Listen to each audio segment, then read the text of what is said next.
नमस्कार एवं उत्तर प्रदेश देख रहे हैं आप सभी और आपके साथ हूं मैं जयती मिश्रा। बुलेटिन की शुरुआत करेंगे इस वक्त की हेडलाइंस के साथ। उत्तर प्रदेश में तय समय पर होंगे विधानसभा चुनाव। मुख्य निर्वाचन आयुक्त ने दौरे के बाद की घोषणा। कहा, दिव्यांग और बुजुर्ग घर बैठे कर सकेंगे मतदान। चुनावी रैलियों पर कसेंगे शिकंजा।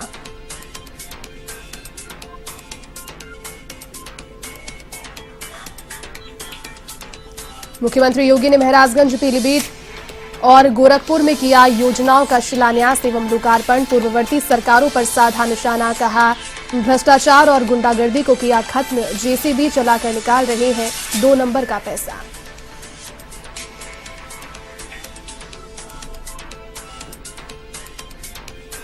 कांग्रेस महासचिव प्रियंका गांधी का मास्टर स्ट्रोक। वाल्मीकि समाज को चुनाव में उतारने का ऐलान। लखनऊ में मृतक अरुण के परिजनों और तख्त चौधरियों से की मुलाकात।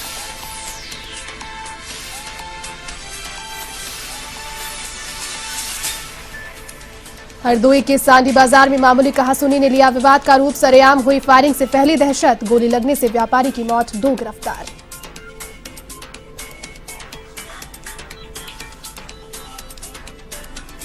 मिर्जापुर पुलिस ने साइबर ठग को बिहार के बारकपुर से किया गिरफ्तार। राष्ट्रीय स्वास्थ्य मिशन के खाते में से की थी 77 लाख रुपए की ऑनलाइन ठगी। पुलिस कर रही है आरोपी से पूछताछ।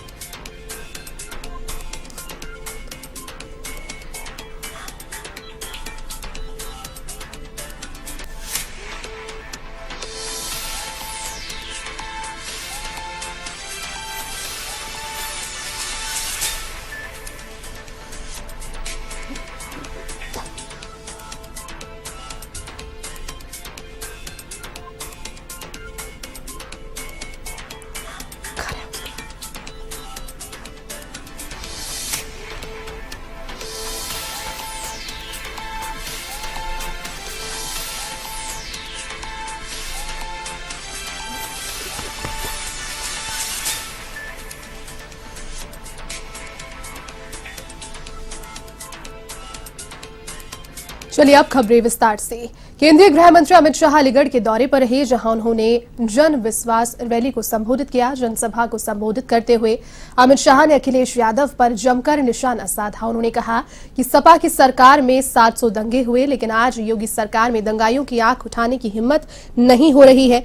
निजाम का मतलब शासन होता है, लेकिन अखिलेश यादव के लिए एन मतलब नसीमुद्दीन, आई मतलब इमरान मसूद, जेड मतलब आजम खान और एम मतलब मुख्तार अंसारी है। मैं आपसे पूछना चाहता हूं कि आपको अखिलेश का निजाम चाहिए या योगी मोदी का विकास निजाम? अमित शाह ने कहा कि बसपा सपा कभी विकास कार्य नहीं कर सकती। मैं बहन जी से कहना चाहता हूं कि चुनाव नजदीक है तो थोड़ा बाहर निकले, नहीं तो बाद में कहेंगी कि ज्यादा प्रचार नहीं किया। अमित शाह ने कहा कि भाजपा को शिखर पर पहुंचाने का श्रेय बाबूजी यानी कल्याण सिंह को जाता है। उन्होंने भगवान राम के लिए अपनी कुर्सी तक की परवाह नहीं की।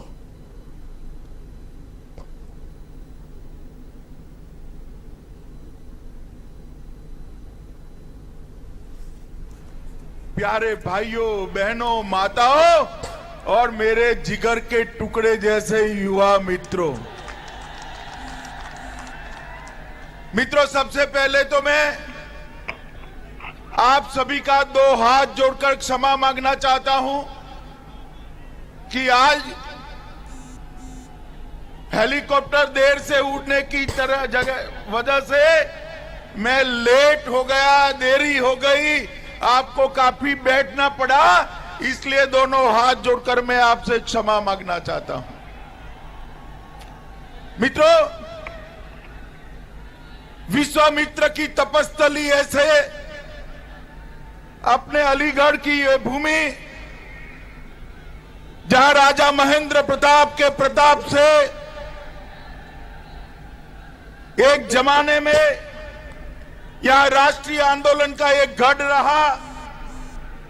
सखी संप्रदाय के प्रमुख स्वामी हरिदास की भूमि रही।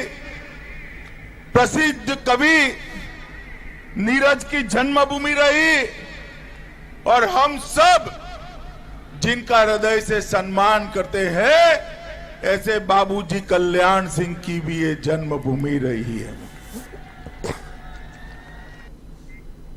तो वहीं यूपी के लखनऊ में चुनाव आयोग ने प्रेस कॉन्फ्रेंस कर अगले साल होने वाले विधानसभा चुनावों पर अपना पक्ष रखा। मुख्य निर्वाचन आयुक्त सुशील चंद्रा ने प्रेस कॉन्फ्रेंस में जानकारी दी कि सभी दलों ने उनसे समय पर चुनाव कराने की मांग की है। मतलब कोरोना के नए वेरिएंट ओमिक्रॉन की वजह से चुनाव को टाला नहीं जाएगा। आपको बता दें कि अगले साल की शुरुआत में 5 राज्यों में विधानसभा चुनाव होने हैं, जिसमें उत्तर प्रदेश, पंजाब, गोवा, उत्तराखंड और मणिपुर शामिल है। मुख्य निर्वाचन आयुक्त ने कहा कि राजनीतिक दलों ने घनी आबादी वाले क्षेत्रों में बूथ न बनाने की मांग भी की है, तो वहीं कुछ दल ज्यादा रैलियों के खिलाफ है। तो वहीं ये भी साफ हो गया है कि चुनाव की तारीखों का ऐलान 5 जनवरी के बाद होगा। साथ ही दिव्यांग और 80 साल से ज्यादा बुजुर्ग मतदाताओं को घर से ही मतदान करने की सुविधा भी मांगी गई है।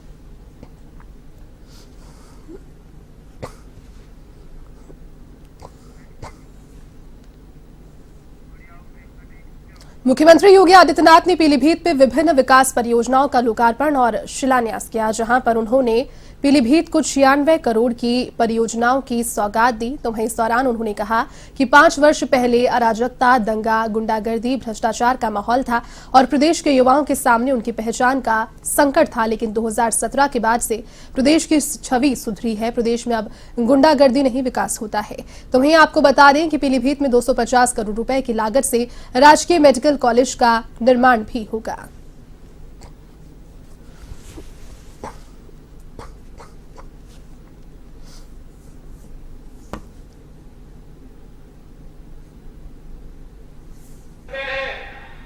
पिछले 4.5 वर्ष के अंदर 4.5 लाख नौजवानों को हमने सरकारी नौकरी दी। 1,61,00,000 नौजवानों को प्रदेश के अंदर ही उद्योग लगा करके रोजगार की सुविधा दी और परंपरागत उद्यम को प्रोत्साहित करते हुए अभी जब मुझे यहाँ पे मंच पर श्री संजय गंगवार जी ने पीलीभीत की बांसुरी दी, आप याद करिए पीलीभीत की इस बांसुरी को कभी भगवान कृष्ण बजाया करते थे, आज हमने पूरी दुनिया तक पीलीभीत की बांसुरी को पहुंचा दिया।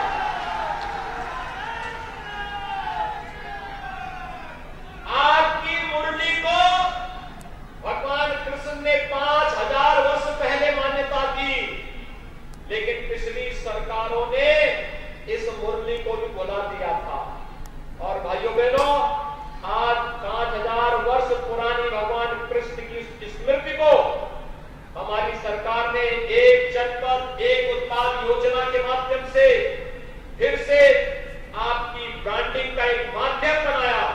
आज जहां कहीं भी बांसुरी की बात होती है तो पीलीभीत का नाम सबकी जुबान पर आ जाता है। यहां पर नए उद्योग लगाए जा रहे हैं। ये उद्योग विकास की एक नई कहानी को आगे बढ़ाने का कार्य कर रहे हैं। अब हम विकास से वंचित नहीं होंगे, यहां के नौजवानों को पलायन नहीं करना पड़ेगा और आपको नौकरी के लिए, रोजगार के लिए बाहर नहीं जाना पड़ेगा। घर में बैठे बैठे आपके गांव में। मुख्यमंत्री योगी आदित्यनाथ महाराजगंज के दौरे पर रहे। यहां उन्होंने 437 करोड़ रुपए की लागत से 77 विकास परियोजनाओं का लोकार्पण और शिलान्यास किया। इस दौरान उन्होंने समाजवादी पार्टी पर जमकर हमला बोला। उन्होंने पीयूष जैन के घर पर हुई छापेमारी का जिक्र भी किया। योगी आदित्यनाथ ने कहा कि पहले की सरकारों में रुपया कब्रिस्तान की बाउंड्री पर चला जाता था, आज देवी स्थानों को बनाने और सुंदरीकरण में रुपया खर्च हो रहा है, धार्मिक स्थलों पर काम हो रहे हैं। योगी ने कहा कि यूपी में पिछली सरकार में गरीबों को आवास नहीं मिलते थे, आवास का पैसा कहां चला जाता था, कुर्सी पर बैठे लोग गरीब का पैसा हड़प जाते थे। बीते 4 दिनों के अंदर दीवारों के अंदर से पैसा निकाला गया है, जेसीबी चलाकर पैसा निकाला गया है। योगी ने कहा कि समाजवादी पार्टी और कांग्रेस की यही परिपाटी रही है, इन्होंने प्रदेश को सिर्फ गिरवी रखा। आज प्रदेश में कोई दंगा नहीं कर सकता। दंगाइयों को पता है कि अगर दंगा किया तो 7 पीढ़ियां भरपाई करते करते थक जाएगी।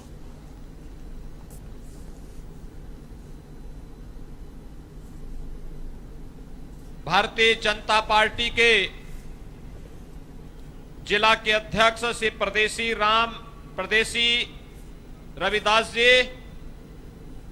और भारी संख्या में यहां पर उपस्थित महाराजगंज जनपद से जुड़े हुए भाइयों बहनों, मैं सबसे पहले आप सबका अभिनंदन करता हूं कि आपने प्रदेश सरकार की 5 वर्ष की उपलब्धियों पर निकलने वाली इस जन विश्वास यात्रा का जो अभूतपूर्व स्वागत किया है, इसके लिए आप सबका हृदय से धन्यवाद देते हुए उपस्थित जनता जनार्दन का मैं हृदय से अभिनंदन भी करता हूं। भाइयों बहनों, आज 30 दिसंबर है और ईस्वी सन का 2021 वर्ष की कल अंतिम तारीख है। परसों से 2022 ईस्वी सन का नया वर्ष प्रारंभ हो जाएगा। यूपी में विधानसभा चुनाव से पहले सूबे के मुख्यमंत्री योगी आदित्यनाथ लगातार विकास कार्यों का लोकार्पण और शिलान्यास कर रहे हैं और इसी के चलते आज गोरखपुर को 1305 करोड़ रुपए के विकास कार्यों की सौगात दी गई। इस दौरान 114 विकास परियोजनाओं का लोकार्पण और शिलान्यास भी किया गया। तो वहीं मुख्यमंत्री योगी ने नौका प्रतियोगिता का भी शुभारंभ किया।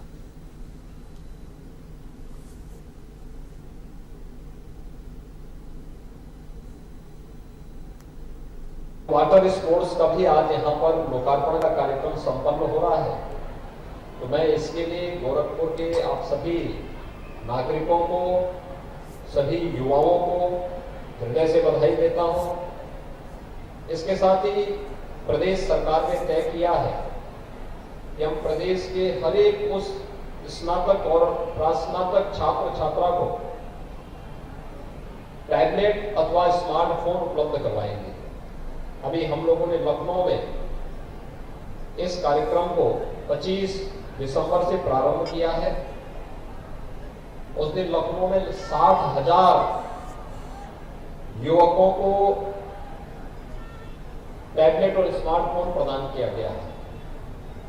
अब ये कार्यक्रम अनवरत रूप से संस्था वाइज प्रारंभ होगा। आज हम लोग गोरखपुर में लगभग 1000 नौजवानों को यहाँ पर अभी जो आ चुके हैं उनको यहाँ पर स्मार्टफोन मिलेगा। बाकी उनकी संस्थाओं में, विश्वविद्यालयों में, महाविद्यालयों में, पॉलिटेक्निक में, नर्सिंग कॉलेजेज होंगे, इंजीनियरिंग कॉलेजेज होंगे, पैरामेडिकल की संस्थाओं में ये स्मार्टफोन और टैबलेट वितरण का कार्यक्रम, जिनका रजिस्ट्रेशन हो चुका है, रजिस्ट्रेशन के क्रम में हम लोग करेंगे। इसके साथ ही शासन की बहुत सारी योजनाएं भी इसके साथ जुड़ी होंगी। खासतौर पर एक युवा अगर अपना स्वयं का स्टार्टअप स्थापित करना चाहता है तो उसको क्या करने की आवश्यकता पड़ेगी। उसको अपना कोई कारोबार प्रारंभ करना है तो कौन से कार्यक्रम उसके लिए, कहां से, कौन से बैंक उसको मदद कर सकते हैं और कौन सी स्कीम में उसे सहायता मिल सकती है। प्रधानमंत्री मुद्रा योजना है, प्रधानमंत्री स्टैंड अप योजना है, प्रधानमंत्री स्टार्टअप योजना है, मुख्यमंत्री स्वरोजगार की योजना है, एक जनपद एक उत्पाद की योजना है, विश्वकर्मा श्रम सम्मान की योजना है। और प्रदेश सरकार ने स्टार्टअप के अंतर्गत स्वयं भी अपने राज्य में भी एक स्पेशल फंड स्थापित किया है, जिस फंड के माध्यम से प्रदेश के युवाओं को नया स्टार्टअप स्थापित करने के लिए भी प्रोत्साहित किया जा रहा है। तो स्वाभाविक रूप से आप सबके लिए एक अवसर है। और स्मार्टफोन और टैबलेट में सारे प्रोग्राम दिए जा रहे हैं कि आप क्लिक करेंगे आपको पता लग जाएगा शासन की कौन कौन सी, केंद्र और प्रदेश सरकार की कौन कौन सी स्कीम है जो एक युवा को जॉब सीकर की बजाय जॉब क्रिएटर के रूप में आगे बढ़ा सकता है। आप नौकरी देने वाले हो सकते हैं और नौकरी देने की स्थिति के लिए आपको क्या कुछ प्रयास करना है, उसका भी एक माध्यम आपको प्रदान किया जाने वाला स्मार्टफोन और टैबलेट होगा। आप थोड़ी भी इसके साथ आगे जुड़ेंगे तो आप धीरे धीरे करके देखेंगे कि आप स्वयं ही शासन की सभी योजनाओं के साथ जुड़ते हुए दिखाई। कानपुर देहात में 31 दिसंबर को मुख्यमंत्री योगी आदित्यनाथ जनसभा को संबोधित करने वाले हैं और मुख्यमंत्री योगी के दौरे को लेकर तैयारियां लगभग पूरी कर ली गई है। आपको बता दें कि मुख्यमंत्री योगी आदित्यनाथ यहां पर विधानसभा चुनाव के लिए जनता को संबोधित करेंगे। साथ ही मुख्यमंत्री योगी यहां करीब 600 करोड़ रुपए से अधिक की परियोजनाओं का लोकार्पण और शिलान्यास भी करने वाले हैं। तो साथ ही मुख्यमंत्री योगी जनसभा को लेकर कलेक्ट्रेट मैदान में करीब 30,000 लोगों के बैठने की व्यवस्था की गई है।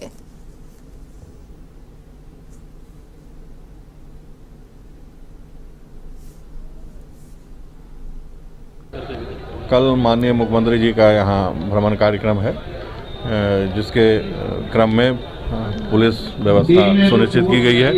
यहाँ पर जनपद के अंदर की फोर्स को भी लगाया गया है, साथ ही जनपद से बाहर के भी फोर्स मंगाए गए हैं, पीएसी मंगाई गई है और हेलीपैड, सभा स्थल, रूट व्यवस्था, ट्रैफिक, पार्किंग सभी प्रकार की ड्यूटियों को लगाया गया है। प्रॉपर ब्रीफिंग उनकी की गई है और उनकी त्रुटि रहित व्यवस्था पूरी सुनिश्चित की जाएगी। कितने लोगों के आने की संभावना यहाँ बताई जाए? अखिलेश यादव के गढ़ में पहुंचे यूपी सरकार के कैबिनेट मंत्री सतीश महाना ने रामलीला मैदान में जनसभा को संबोधित किया।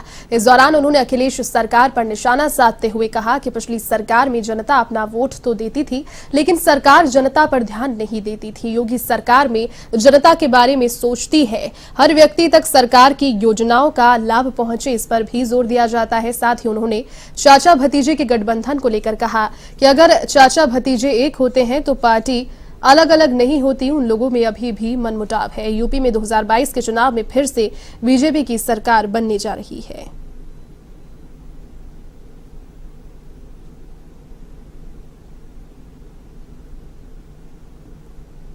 पार्टी के युवा मोर्चे के सम्मेलन में आज भी इटावा में आना हुआ है। 2022 के चुनाव की घोषणा जल्दी इलेक्शन कमीशन के द्वारा की जाएगी, उनके द्वारा निर्धारित तिथि पर। कांग्रेस की राष्ट्रीय महासचिव और यूपी प्रभारी प्रियंका गांधी वाड्रा ने कहा कि वाल्मीकि समाज पर अत्याचार हो रहे हैं। हाथरस कांड और अरुण वाल्मीकि हत्याकांड के बाद वाल्मीकि समाज अपनी लड़ाई खुद लड़ेगा। समाज उस तरह के अत्याचार को सहन नहीं करेगा। इसको लेकर समाज के एक व्यक्ति को कांग्रेस टिकट देगी। लखनऊ के सुभाष पार्क स्थित वाल्मीकि वाटिका में वाल्मीकि समाज के तख्त चौधरियों से संवाद के बाद प्रियंका ने यह निर्णय लिया, जिसके लिए पार्टी का प्रतिनिधिमंडल समाज के लोगों से चर्चा कर चुका है। समाज के लोग मिलकर जिसका नाम सुझाएंगे, पार्टी उस व्यक्ति को टिकट देगी। इससे पहले प्रियंका गांधी ने वाल्मीकि समाज के साथ तख्त चौधरियों से करीब 30 मिनट तक बातचीत भी की। उन्होंने अरुण वाल्मीकि के परिजनों से मुलाकात भी की। वाल्मीकि समाज के मनोज खरे ने प्रियंका को ज्ञापन सौंपा।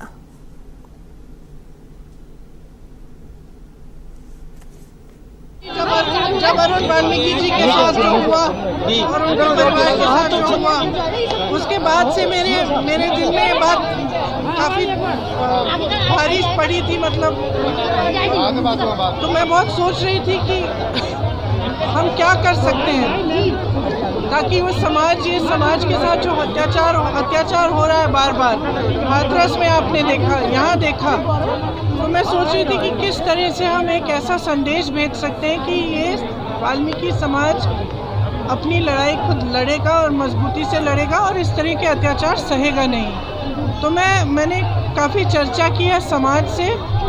कुछ 4-5 दिन भी एक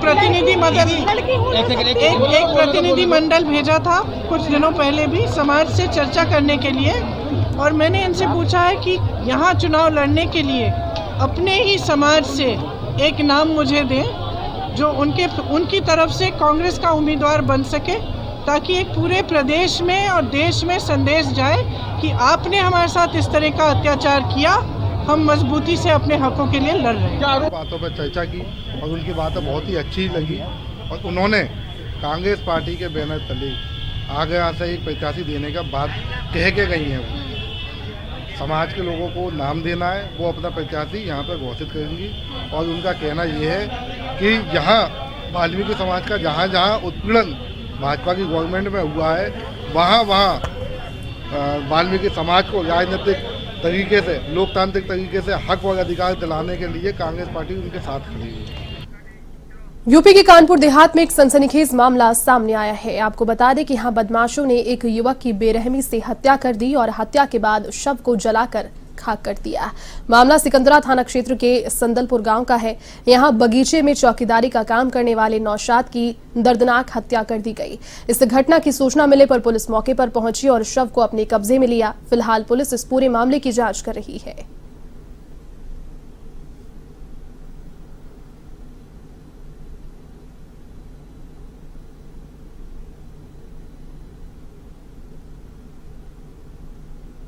थाना मंगलपुर के संदलपुर चौकी क्षेत्र में चौकी से करीब 500 मीटर दूर एक अमरूद के बाग में छप्पर के नीचे एक तख्त पर सोए हुए व्यक्ति की लाश मिली है। प्रथम दृष्टया देखने से हत्या के बाद शव को जलाया जाने का प्रयास किया जा रहा है। उसकी पत्नी के द्वारा तहरीर दिया गया है कि एक अज्ञात व्यक्ति द्वारा उसकी हत्या कर दी गई है। जानकारी मिली है कि वो मूलतः सिकंदरा थाना क्षेत्र का रहने वाला था और पिछले 10-12 सालों से अपने ससुराल में रह करके बाग की रखवाली करता था। इस बीच एक अज्ञात व्यक्ति के द्वारा हत्या की बात प्रकाश में आ रही है। अज्ञात व्यक्ति की तलाश की जा रही है। चलिए, इस बुलेटिन में फिलहाल के लिए बस इतना ही। देश और दुनिया की तमाम बड़ी खबरों को देखने के लिए आप देखते रहिए A1 TV। नमस्कार।